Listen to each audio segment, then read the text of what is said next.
Hei, mans vārds ir Gunita Lakziņas-Kroderēna, un šodien mēs tiekamies 69. rubrikas Darīt ir radīt, ja nejaušība nav sērijā.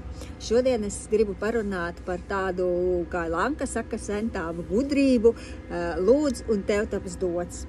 Pirms kāda mēneša mēs Liepājas literāti sākām gatavoties Lačplēša dārza svētkiem, kas ik gadu notiek Karostā, un tradicionāli tur ik gadu piedalās arī literātu telts, kurā ir visādas radošas aktivitātes gan lieliem, gan maziem.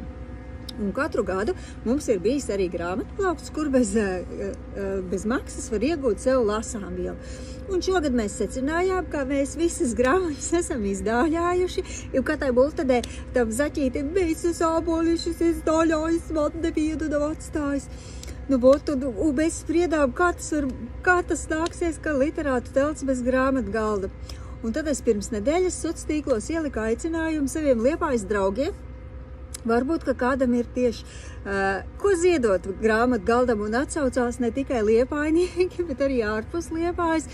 Un tā kā milzīgs paldies dāmas, kuras ziedoja, būs mums tomēr grāmatgalds, tā ka sestdien nāciet ciemos.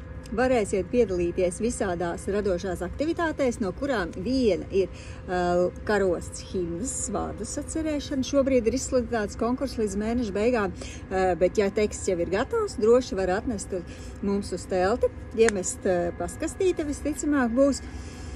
Un nāciet pēc lasām vielas tumšajiem rudens vakariem.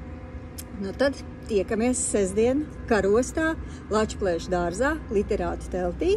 Un droši vien atkal pēc nedēļas. Čau!